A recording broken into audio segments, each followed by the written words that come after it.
Hi everyone, welcome to Quantifiers. My name is Sahil. सबसे पहले अगर आप कैट के लिए प्रिपेयर कर रहे हो, कैट 2026, कैट 2027, हमारे एक व्हाट्सएप ग्रुप का लिंक है डिस्क्रिप्शन में, जहां हम काफी सारा content, daily practice, regular sheets, ये सब प्रोवाइड करते हैं। अगर आप तैयारी कर रहे हो सीरियसली तो ज्वाइन कर लेना। डिस्क्लेमर, उसमें बहुत सारे मैसेजेस आते हैं। सेकंड चीज, इस वीडियो में हम बात करने वाले हैं DILR को कैसे अप्रोच करें। कम टाइम है तो कैसे DILR को अप्रोच करें, ज्यादा टाइम है तो, और कितने सेट्स आइडियली आपको करने चाहिए, राइट। तो इस बारे में हम बात करेंगे इस वीडियो में। सबसे पहले देखो, हमें लगता है कि यार तीन तरह के लोग होते हैं। एक होता है ओवरलोडर। ओवरलोडर वो इंसान है जो दिन में 6 से 8 सेट कर रहा है रोज रोज, ये सोच के कि भैया मैंने तो DILR को मास्टरी कर लेनी है तो I will do 6 to 8 sets every day.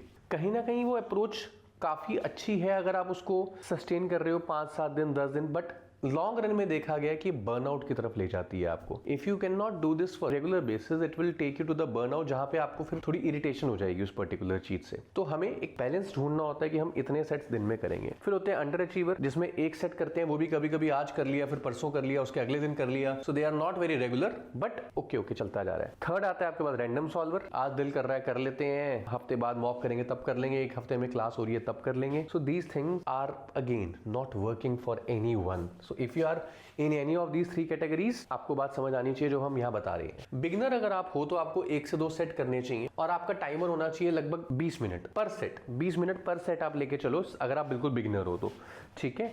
और मंथली वॉल्यूम आपकी हर रोज के 2 सेट, 50 से 60 सेट का टारगेट रखो। अगर आप एक इंटरमीडिएट लेवल पे कुछ सेट सॉल्व हो जाते हैं तो 15 मिनट पर सेट, महीने में 60 से 90 सेट। अगर आप एडवांस हो तो दिन में 3 से 4, 12 मिनट का सेट, 90 से 120 सेट महीने के। अब इसके साथ साथ इफ यू आर समवन जिसने अभी DILR शुरू किया और आपको पढ़ के समझ भी नहीं आता कि हम करें क्या, DILR में कैसे अप्रोच करें, सबसे इंपॉर्टेंट चीज होती है DILR के मॉडल्स समझना। What do I mean by model समझना, कि DILR में कितने टाइप्स ऑफ सेट्स को विजुअलाइज कैसे करते हैं। बार ग्राफ है तो उसका डायग्राम कैसे लिखे, ट्राइंगल चार्ट है तो उसको कैसे लिखे, टेबल्स कैसे बनने चाहिए, इस टाइप के सेट का टेबल कैसा बनना चाहिए, फिक्स्ड आना चाहिए, वेरिएबल इंफॉर्मेशन ऐसे आनी चाहिए। So there are a lot of constraints around which you have to work. तो यहाँ पे एक वर्ड आपका जो बहुत काम का आपके चीज मतलब की चीज है आपके, वो उसको वर्ड को कहते हैं फेमिलियरिटी।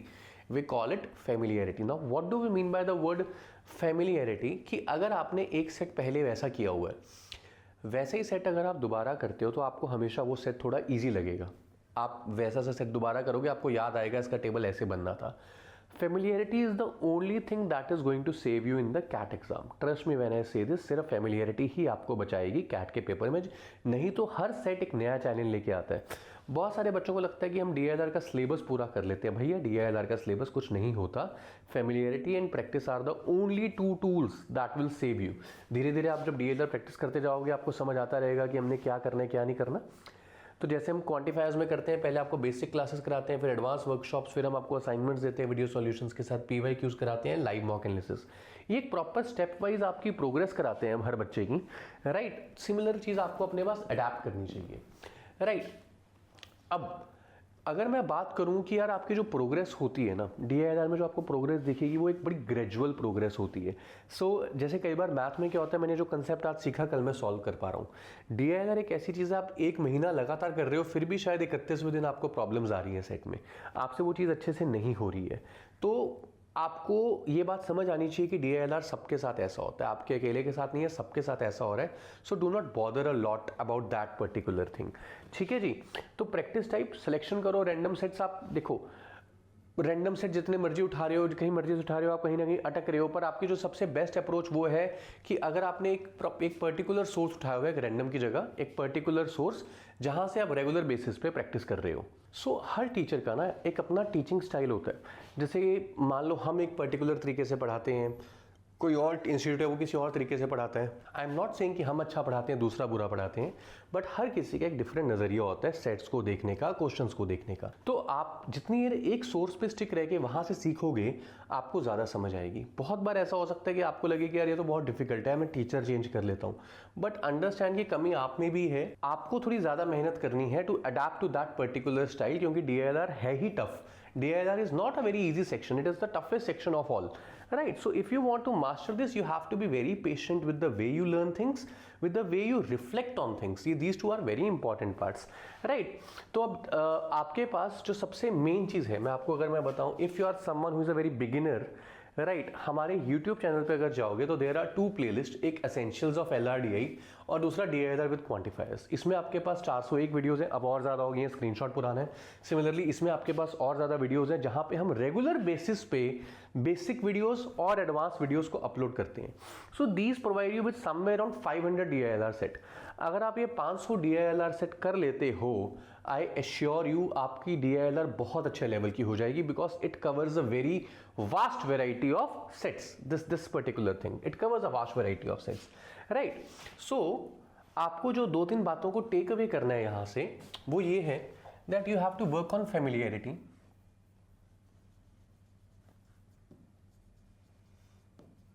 यानी कि मैं वैसे सेट बार बार देख सकूं। सेकंड, विजुअल रिप्रेजेंटेशन, कि मैं अपने सेट्स को कैसे इंफॉर्मेशन को मेंशन करता हूं, उसके लिए मैं थोड़ा सा सेट्स प्रैक्टिस करूं और ये समझूं कि इंफॉर्मेशन कैसे रिप्रेजेंट हो रही है। Third, memory. अब बहुत बार ऐसा होगा कि जैसे मान लो एक सेट में आपके पास 10 कंडीशंस दी हुई हैं या 5-7 कंडीशंस दी हुई हैं आपको सेट के अंदर। आपने क्या किया, जब सेट को पढ़ा, यहां पे लिखा था कि the person with black car is Rohit, right, और कहीं और पे दे दिया कि the Rohit lives on 3rd floor, मान लो यहां दे दिया। अब क्या आप ये दोनों कंडीशंस को पढ़ के कनेक्ट कर सकते हो that Rohit 3rd floor and वो यस अभी हमको वो दो कंडीशंस अलग अलग दिख रही है और डिस्टिंक्ट तरीके से रोहित दिख रहा है, तो मुझे वो समझ आ रहा है।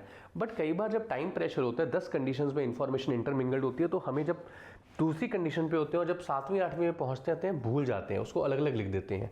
तो ये यहाँ पे आपके पास काम आती है मेमोरी रिटेंशन। और ये कैसे इंप्रूव होगी? By playing the games like sudoku. See ultimately DILR is mental math. आपका दिमाग कितनी तेज चलता है, दिमाग में चीजें कितनी तरीके से आप सिनेरियो सोचते हो, कैसे चीजों को ऑब्जेक्टिफाई करके सॉल्यूशन निकाल लेते हो। तो सुडोकू भी आपके दिमाग की मेंटल एक्सरसाइज ही है, बस वो स्टार्टर लेवल की है। तो और सुडोकू डिफिकल्ट भी होते हैं, तो डिफिकल्ट लेवल भी है। तो जितना ज्यादा आप सुडोकू वगैरह प्रैक्टिस करेंगे, उतना आपका मेंटल एबिलिटी ठीक होगी। और यही 3 चीजें हैं जो आपको बचाएंगी। आप मुझसे, चाहे कोई बच्चा मुझे कहता है कि मुझसे DILR नहीं हो रही, तो वो मुझसे चाहे आज पूछे, चाहे कल, चाहे परसों, चाहे 10 दिनों बाद, मेरा आंसर हमेशा सेम रहता है कि बेटा प्रैक्टिस से ही DILR होगी, इसके सिवाय कोई और ऑप्शन नहीं होता आपके पास DILR में। There is nothing. अगर हमारे पास क्वांटिफायर्स के बाद वो सॉल्यूशन ना होता, तो कोई और इंस्टीट्यूट बता देता है कि ये अप्रोच यूज कर लो, DILR में 99 आएंगे, और उस इंस्टीट्यूट से सबकी DILR की 99 आती। बट ऐसा नहीं है, हमारे पास भी DILR के टॉपर्स हैं, 99.98% आए थे मृदुल के DILR में। सो हर किसी के पास वो केस स्टडीज होती हैं, but you have to find your own ways, your way will work for you. Now if you want to evaluate yourself कि आपकी DILR कैसे हो रही है, तो अगर आप थोड़ा सा पैसा खर्चना चाहोगे, 199 रुपीज में हम आपको 50 DILR के सेक्शनल्स देते हैं, 50 DILR sectionals with video solution on CAT pattern. There is a complete this DILR booster test series from our side. You can actually use this and make things for yourself easier, right? तो आप इसको use कर सकते हैं अगर आप चाहेंगे तो, right? And अपने आप को असेस कर सकते हैं। इसका लिंक भी डिस्क्रिप्शन में है। एक मस्ट यूज टेस्ट सीरीज है ये सबके लिए। और राइट, उसके बाद फाइनल के टेक अवेज कि जब भी आप सेट को करते हैं, कई सेट ऐसे होते हैं जो बहुत मुश्किल होते हैं, आपको 40-45 मिनट लग गए, ठीक है, आपने कर लिया, दैट इज डन, बट आप उसको छोड़ भी सकते हो। पेपर में आपको वही सेट अच्छे से करके आदत डालनी है जो 15-20 मिनट में आप कर सक रहे हो मैक्सिमम, ठीक है। तो सबसे पहले analyse every set, it should be done, not done, क्यों डिफिकल्ट था, क्या डिफिकल्ट था, मैंने क्या मिस किया, ये सब पॉइंट्स होते हैं। स्टे कंसिस्टेंट, सबसे इंपॉर्टेंट चीज होती है आपके पास कि कंसिस्टेंटली आप आज कर रहे हो, कल कर रहे हो, परसों कर रहे हो, तभी इंप्रूव होएगी। थर्ड, सेट सिलेक्शन, कौन सा सेट देखने में आपको इजी लग रहा है, आपको करना चाहिए, नहीं करना चाहिए, उन चीज़ों पे बातें बहुत निर्भर करती हैं। तो सेट सिलेक्शन आपके लिए बहुत ज़्यादा इंपॉर्टेंट है from CAT exam perspective, right. I hope this video finds you soon and it helps you out. अगर आपको हमारे कोर्सेज पसंद आते हैं तो आप quantifiers.in पे जाके हमारे कोर्स में एनरोल हो सकते हैं। We will be mentoring you. I hope this video finds you all the best.